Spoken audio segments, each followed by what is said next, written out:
Whether it's game consoles or smartphones, tech has hit a level of maturity where companies more or less know what will and won't work. But it hasn't always been this way. That said, in no particular order, let's talk about my personal top 5 tech fails of all time. And if your favorites weren't mentioned, let me know what I missed in the comments below. Number 1. PS Vita. Kicking off my tech fails list is something that hits pretty close to home because I actually own one of these myself. Of course, I'm talking about the PlayStation Vita, which was a sequel to the PSP, one of the best portable consoles ever that sold 80 million units. By contrast, the PlayStation Vita only sold 16 million between its launch in 2011 all the way up to when it was discontinued in 2019. It's a shame because the hardware you got was pretty slick, especially for the launch model like I had. With a quad-core ARM processor with 512 megabytes of RAM, games look nice, especially on its 5-inch OLED display. But where exactly did this console go wrong? While it's easy to blame design quirks, like the insanely expensive proprietary memory cards that aim to combat piracy— oh, actually, do I have one of them in here? Oh, as I lose it, okay.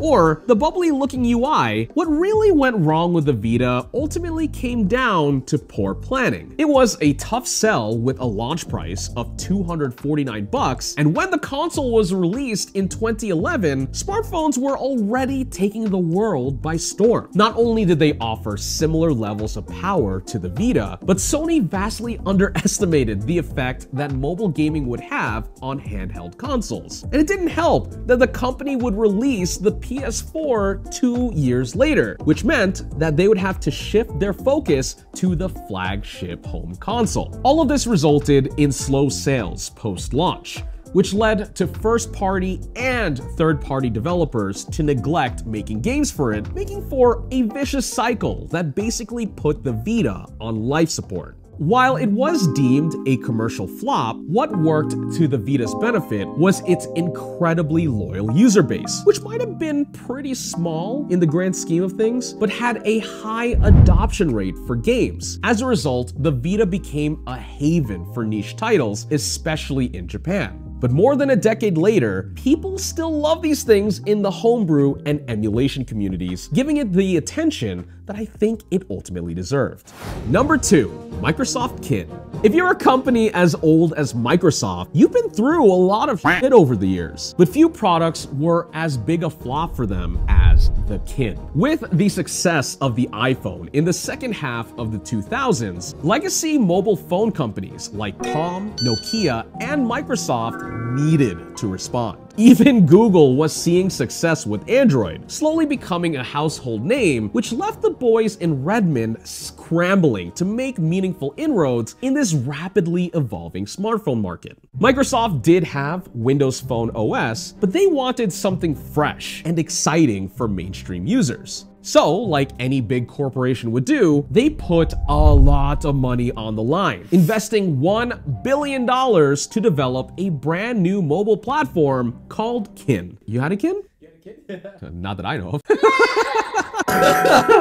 It was aimed at the youths of the time, offering a software experience that was easy on the eyes and kept you connected to your favorite social media apps. And the hardware was pretty hip as well, all thanks to Microsoft acquiring Danger Incorporated, who's best known for producing the popular Sidekick line of phones in the 2000s. However, kids and tech reviewers alike did not want anything to do with these phones. Apart from having some half-baked features, it was a Verizon Wireless exclusive, which limited the device's sales potential. It also had no store for third-party apps, no calendar support, no instant messenger clients, which was egregious, and no way to import your contacts list without actually going to a Verizon store and having an employee help you. With these phones being panned by critics and there being no demand, Verizon basically did nothing to market the phone, which Microsoft obviously loved. And ultimately, after only 48 days on the market, it was discontinued. I'd say for shame, but honestly,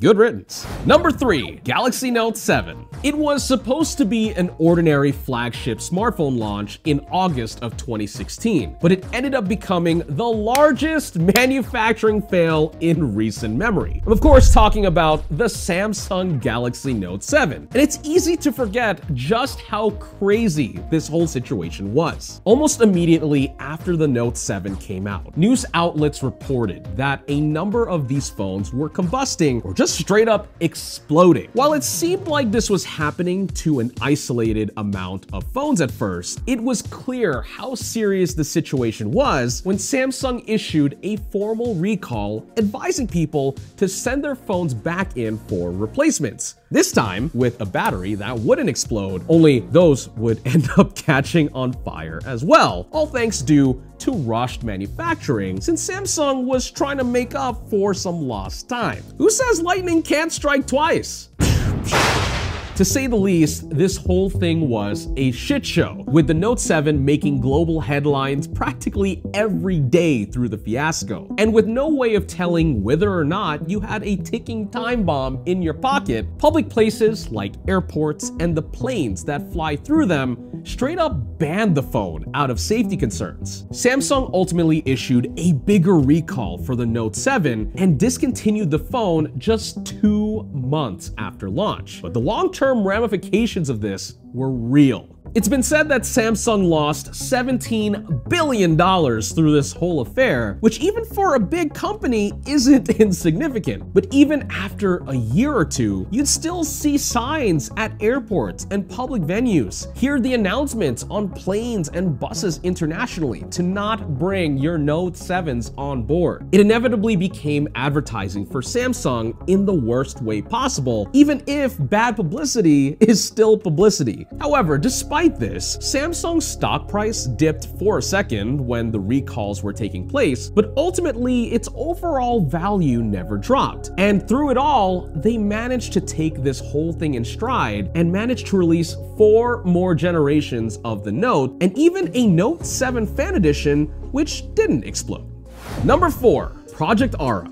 Google is known to kill off projects on the regular. For some things, it's completely valid, looking at you, Stadia. But other times, you'd hate to see it, like with Project Aura. This was an initiative that started within Google through its acquisition of Motorola in 2011 in order to create a modular smartphone. The idea was pretty simple. You'd have a base frame that would have slots for modules of essential parts. Things like your processor, display, speakers, battery, and cameras, as well as specialized components like Pico projectors or controller buttons. If fully realized, the dream was to have a phone that could be upgradable and customizable in perpetuity, giving it a longer lifespan and cutting down on e-waste. However, for one reason or another, Google shelved the project altogether. We can only speculate as to why, but a common reason you'll see around the internet is that it's surprisingly difficult to make a modular phone good. Even though Project Aura had support from OEMs around the industry, fostering the right amount of supply and demand in the market to justify a whole ecosystem of modules and the upkeep involved to maintain it was probably more than Google was willing to handle. Plus, they were already developing the Nexus and Pixel lines as their flagship in-house phone products, which understandably is a safer bet and has proven somewhat successful given how strong the Pixel is today. Now, it's worth noting that you can actually buy modular phones today, shout out to the Fairphone 4, but rather than a focus on upgradability, its biggest strength is repairability. It's a cool product, albeit only part of the dream that Aura sought to achieve. Number 5. Wii U. The last product on our top 5 tech fails is none other than the Wii U. Released in the same generation as the Xbox One and PlayStation 4, Nintendo was hoping this console would build on the popularity of the Wii, which had sold 101 million consoles in its lifetime. Having missed out on the high-definition train last time, the Wii U aimed to catch up to its competitors graphically, but fiscally, those shoes proved very hard to fill, selling just 13.5 million units, which is less than that PS Vita did earlier in this video. In fact, one of the reasons why the Wii U failed is similar to that of the Vita. With only 39 first-party titles and 118 third-party titles physically released in the US, it has the smallest library out of any Nintendo console. Poor console sales equals less games coming out for it, which of course leads to terrible console sales. Who would have thought? But also, the Wii U was a marketing nightmare. For one, they had a hard time getting across the fact